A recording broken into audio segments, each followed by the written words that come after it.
feels so good. Here is the connect a lot more. Wow, wow. Hello curlies, it's Mary and welcome back to the Curly Closet.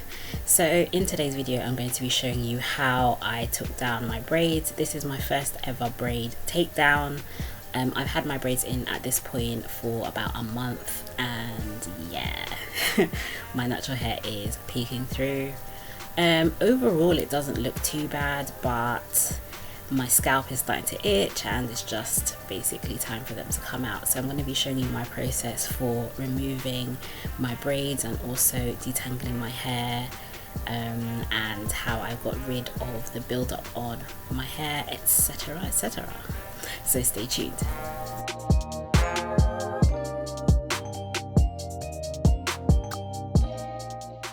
So my scissors are at the ready. And I'm just looking at one of the larger braids at the back just to kind of see where my natural hair ends.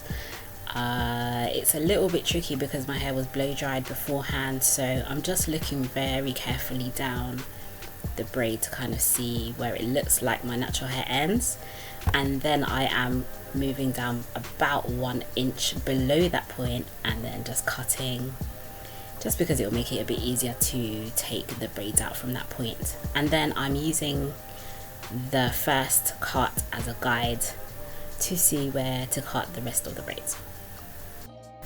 Now I'm going to be completely honest, this was a little bit nerve-wracking for me just because, for one, I hadn't blow dried my hair in a long time, so I actually couldn't quite remember where my hair actually stopped, and it's not as easy as it looks to kind of figure out where my hair ended. You're going to see a little bit later on I had a bit of a panic moment where I was thinking that I might have actually cut my hair, but I didn't, thankfully. Now at this point, undoing my hair was a little bit trickier than I thought it was going to be. Of course it's because I have the braiding hair braided in with my hair, but also I have my own hair, and then there are shed hairs should I say, in each cane row. So I have to kind of take my time carefully and unravel everything. You can see just the braiding hair is coming out in clumps as I work my way down each braid. And at this point I try to be extra careful at the front, just because of course your hairline is a little bit more fragile, and also I put some edge control and products etc at the front of my hair. I just didn't want to rip my edges out basically.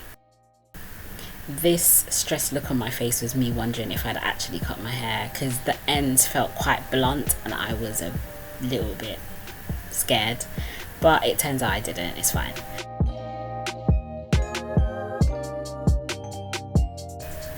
So this was my first time ever removing braids or removing braided hair from my hair. If there's one piece of advice I can give, it would be to do this when you have some time. You don't want to drag the braiding hair out of your own hair, because it's just going to cause tangles and knots. I had a few more knots in my hair than I thought I would have. I thought it was going to be a lot simpler than this, but it was a simple process, but you have to be aware that your hair is going to be a bit knotted in some areas, so just be patient and take your time. And yes, I was relieved I didn't cut my hair. At one point during this process I was tempted just to add water to my hair like I usually do, and maybe some coconut oil or something, and then I thought that maybe wasn't a good idea, just because my hair was blow dried when I put the braids in, and adding any kind of water-based product or water was gonna just make my hair revert, which will probably cause more knots and tangles. And all the tutorials I watched basically said the same thing. I'm gonna leave them in the description box below. Oh my god, wow, oh my god, oh, it feels so good. Okay, so this is just a clip of my scalp after the braids have been taken out. Excuse the slight redness, it's just because I was rubbing my scalp. Side note, I was rubbing, not scratching. Scratching is never a good idea for your scalp, just letting you know. But yeah, generally speaking, my scalp wasn't in any kind of obvious bad state, but of course near the roots of my hair you can see the build up from braid spray, from a bit of edge control, etc, etc. But we're about to fix that right now. So now that I have all of the braiding hair out of my hair, it's now time to detangle. So I have my spray bottle with water, my wide tooth comb, I've got some cheapy conditioner and more cheapy conditioner that I'm trying to use up, and some coconut oil. So, oh yes, of course, and some clips. So I divided my hair up into 4 sections, of course, because, you know, trying to deal with this hair without sectioning is a bit crazy. So yeah, I'm just adding water to all of the sections, each section individually, should I say. And you can see I'm parting this section in the middle and adding some water to the middle of it as well. I really want to get the water through my hair. Then I'm taking the first conditioner, that was Tresemme Botanique conditioner. This is actually a lovely conditioner, but I don't mind just using it to detangle my hair because it's not very expensive. It helps if you just use a cheapy conditioner for this. So I'm just working that through this section. You can see my hair's already softening up and reverting a bit. Now at this point I'm using just some Giovanni conditioner that I was trying to use up the last of. It smelled weird to me, but then I remembered I'd actually added some apple cider vinegar in with it quite a while ago, which is fine because apple cider vinegar is clarifying anyway. So now move on to adding some coconut oil. I've just melted it in my hands and then I'm applying it to my hair. Part of the reason I use this was because it was recommended by some tutorials to do this, but also I have a video where I tried out this method for detangling. It comes from Natural 85 and it works amazingly well. So yes, after doing a little bit of finger detangling, I have now moved on to detangling with my wide tooth comb. And after working all of the products in, this was, wow, very simple indeed. So the front section, you can see I actually divided it up into 2, just because I wanted to deal with getting the shed hair out in smaller, slightly smaller sections. But you can see pretty much it's made a lot of an easier job by adding those products in my hair than it would do if I tried to detangle my hair dry.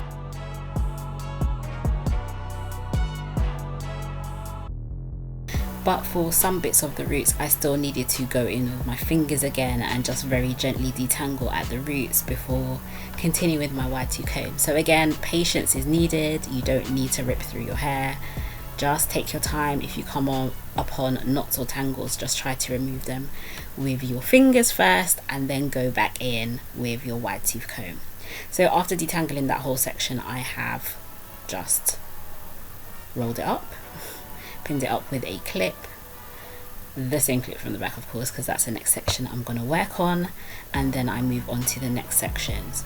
So at the very back of my hair, I'm just showing you a clip here that it was a little bit trickier to undo some of the knots at the back. I had to really take my time and try to kind of just take some of the shed hairs out with my fingers. The hair I have at the back of my head is quite coily, so it just requires a bit more patience, but I got there in the end, as you can see.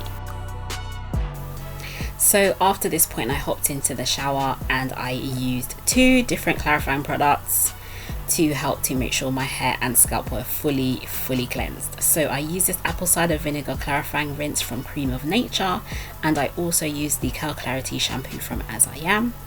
And then for conditioning, I used this Cream of Nature strengthening hair mask to add some protein into my hair, and then I used up the last of my Camille Rose Lavender Quench Deep Conditioner. Now I would have just used the Camille Rose Lavender Deep Conditioner, but I had literally almost finished it. So you're going to see what I did with each of these products for this section. So I started off with the Cream of Nature strengthening hair mask towards the ends of my hair, and then I added the Camille Rose quench deep conditioner more towards my roots because of its stimulating properties. I'm going to leave a link to my full review of that range in the top right of this video. So as usual, I deep conditioned my hair in twists. I love to put my hair into twists just because I like to make sure the products really go right through every section of my hair, and because of the density of my hair I have to make sure I really put it through in sections. I don't want any strand left behind. And then I use a plastic cap just to place over my hair to help to deep condition. So my main aim here was just to end up with a very clean scalp and hair, to get all of the gunk and debris out of my hair, and then just to have my hair feeling very happy, soft and healthy, which is what happened. So I used the rest of the Camille Rose range just to complete this wash and go. I was very happy with the results. My hair felt happy, soft, healthy, and my scalp was free and clean. So those are my results after washing my hair and taking out my braids. If you'd like to see more videos like this one, then hit the red subscribe button below. It's completely free. You can also hit the bell twice for notifications so that you will know whenever I upload another video just like this one. You can also share this video with a friend. If you know someone who's about to take out their braids and they need help, then that would be wonderful. Today's curly shout out also goes to Estella. Thank you for supporting the curly closet as always. Wishing you health, happiness and beautiful hair. I'll see you again soon on the curly closet. Take care. Bye.